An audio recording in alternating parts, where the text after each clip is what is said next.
Good morning, good life. Welcome back to Amy TV, where we come together to help you go after the life that you want. If you've been a friend around here for a while, you know that I am the calendar blocking queen, but that doesn't mean that to-do lists don't play a small role in my strategy. Today I'm going to share how I use a to-do list and why I use it and how I use it as a part of my calendar blocking and every other process in my daily planning so that I can efficiently get everything done.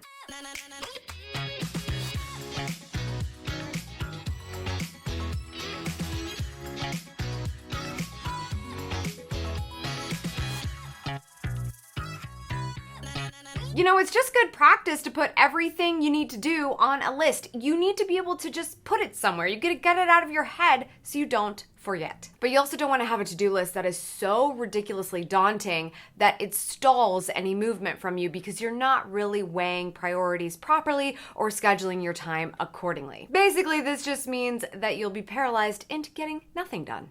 And nobody needs that either. You probably already know, but I personally believe that a task is not really worth anything if it's not been allocated time to get done. So when I know I have to do something, I make an appointment on my calendar in order to be able to follow through for that. When this is an effective strategy, that can also get carried away, and to-do lists are not exactly the most effective thing when you're just brain dumping onto a piece of paper or an app. You really need to be able to find a solution to organize all of it and prioritize what actually needs to happen and what actually needs to happen by you. Today I'm going to walk you through an age-old strategy that will help with this. It is called the Ivy Lee method. I'm going to show you how I use it so that I can keep not only my to-do list, but my calendar as focused on the most important things possible. Before we can get started, you know what time it is. I got to share a little bit of Twitter gratitude, and today I'm shining a light on Carrie Plays. Carrie, thank you so much for tuning into this channel, watching these videos, and most of all, for that retweet. I really appreciate when you think that a video is worth sharing with your friends. So I acknowledge you for your time and attention and really appreciate that effort. If you would potentially like to be featured here on Twitter gratitude, I hope that you'll follow me on Twitter, because that's ground zero for all of this, and retweet my video when it comes out. I will choose somebody randomly every time I sit in this chair. And you know, I had to break out the glasses today because we're talking about getting organized and getting serious, and that is why I want to give a big shout out to today's sponsor, GlassesUSA.com. They actually provided me with these fabulous frames and a few more I'm going to share with you in just a second. Let me tell you something that is always on my to-do list but never scheduled to happen.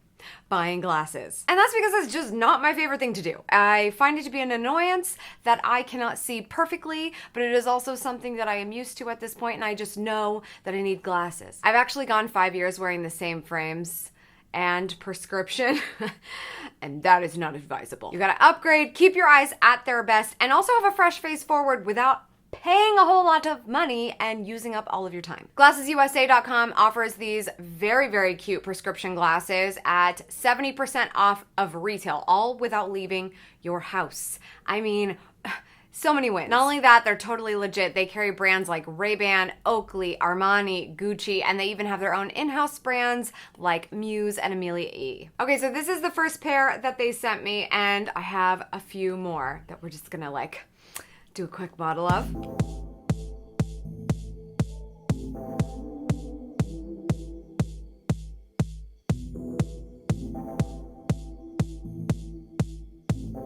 Okay, what do we think of these? These are the Hilary Duff collaboration with their brand Muse, and they're kind of in my favorite baby pink color, and I never thought I would like glasses like this, but these are so cute. I think these are my favorite, and I definitely like the first ones too because they're this really dark blue. They probably look black on camera, but they have this cat eye thing going on.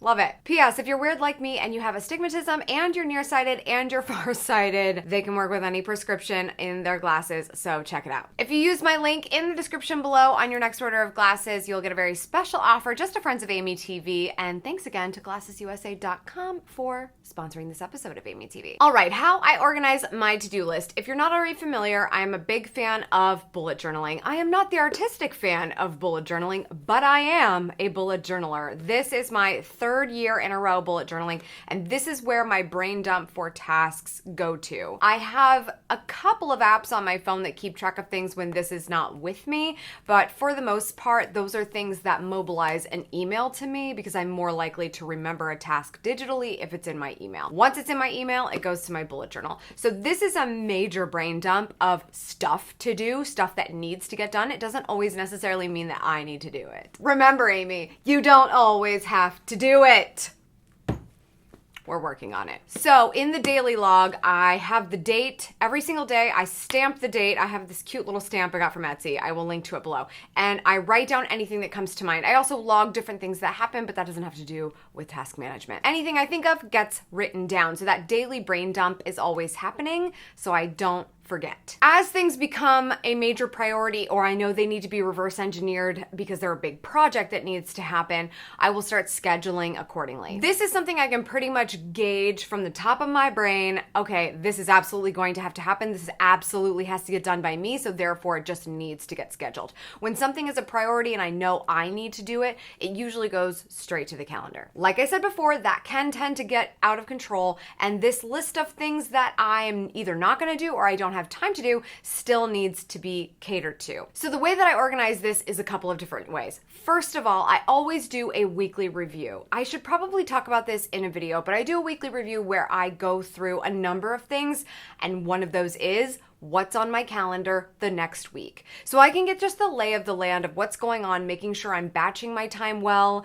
Oh, I'm doing my hair and makeup that day. What else can we do on that day? Or I'm taking a lot of meetings outside of the office that day. What else can I do outside of the office that day? But from there, I use the Ivy Lee method on a daily basis. What this allows me to do is make those game time decisions the day before, where things that need to happen need to be fit in, or things that don't need to be happening can be moved completely. So let's break this down, because what does that even mean? Here's how the Ivy Lee method works and how I integrate it. At the end of every workday, sometimes for me, it's just the quiet time in bed. Other times it's the last hour of work before I go make dinner for me and my hubby. Totally up to you when you do this. A lot of people will do this at the end of their workday so that they can get their office ready for the next day, because they actually go home. I don't have to do that. I am home. You're gonna sit down and you're gonna make a list of the 6 things that are the most important to get done tomorrow. You may find that there is some sense of urgency in some of these important tasks. You may find that these are just important because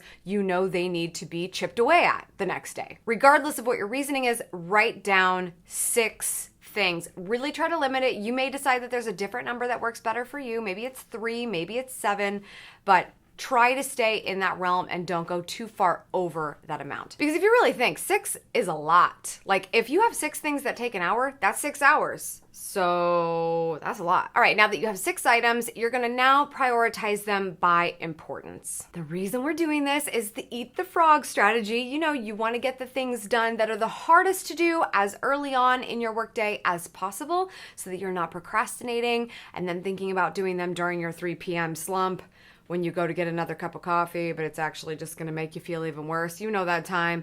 That's when you wanna do the big thing? I don't think so. So we wanna get them in order of importance, so there is no mistaking what you're gonna do tomorrow. When I'm doing this, I'm now looking at my calendar to make sure it's reflecting what I have on my list. Ideally, it's pretty close. And also ideally, some of that most important stuff is gonna happen first thing in the morning. But I will say that sometimes the most important thing that I do is record a couple of videos sitting here in this chair. And let's be honest, that's not happening at 6 or 7 a.m. No, thank you. You do not want to talk to me at that time. So although that may be the most important thing that I am doing, it's probably not actually going to happen until I've done hair, makeup, had like 3 cups of coffee, and then finally set up all these lights to talk around noon. So my schedule will reflect that, but as long as it's on the list and it's on the calendar, I know I'm in good shape. You may have that happen to you, but be careful of excuses. Sometimes I will bump my filming and I'll be like, oops, oops, oops, oops, oh, now I can't film till 5 p.m. No, I want to be done working at 5 p.m. I do not want to sit here and make the videos if I don't have to. So you can't let it get too far away from you. So if you're all about the calendar blocking, that's my approach to it, and hopefully that's helpful for you if you're also that way, because then the next day, it's time to go after that list. Now, if you're not a calendar blocker, no big deal. You've got that list of 6 things in order of importance, and your job is to just start with the first one. Do it first, get it done. For the rest of us, we're looking at the same list, but we're looking at it in a chronological state, and we're looking at it in batches of time and how much blocked we need in order to get the thing done. The game I like to play is, how fast can I get this done even though I've blocked a lot of time for it and I need to do the best possible job, but I'd really love to save myself some time. So if I blocked out an hour for something, can I get it done in 45 minutes? Ooh, yeah, that sounds good. 15 bonus minutes for me. Usually turns into a dog walk for the animal. Now, let's say you get to the end of your day and you haven't finished everything.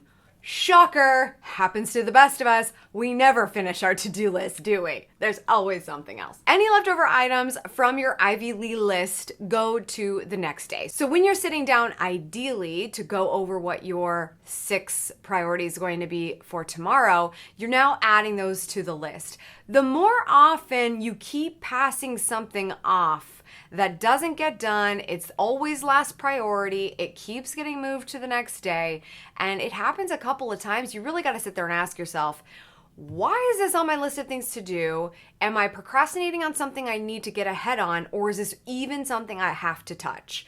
Why does this have to happen, and why does it have to be me? But that's kind of a bonus. Really, if you just have your 6 things every day and you go after the hardest ones first, you're gonna be in good shape, and that is how the Ivy Lee method can help you. Of course, Amy's got 8 million processes, so I've got Ivy Lee, I've got bullet journal, I've got calendar blocking, I've got time batching, and I'm still alive, I think. I think I'm doing okay. If you love fun tips like this, I talk all about this kind of thing in my Shine Squad. As a matter of fact, if you were already in my Shine Squad when we launched, you would have seen the Ivy Lee method from the start, because I'm adding as much information there. I feel like I'm treating it like my diary, where usually I have to sit down and plan these videos.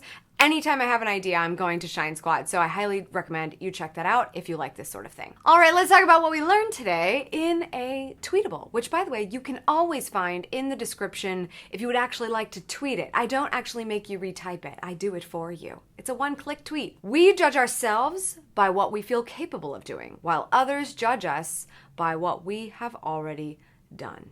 Henry Wadsworth Longfellow. Now I want to hear from you. What challenges are you having with your to-do list? Leave that in the comments below. And thank you so much again to our lovely sponsor of this episode of Amy TV, GlassesUSA.com. Definitely check out their amazing specs at a much better price in the description below with my link. That's all for today. Thank you so much for tuning in. I appreciate it as always. Make sure you subscribe for good vibes, kiss the ones you love, and go after the life you want. Cheers.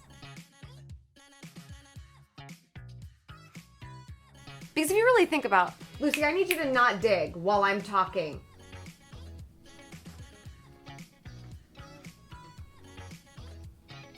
Now we're ready.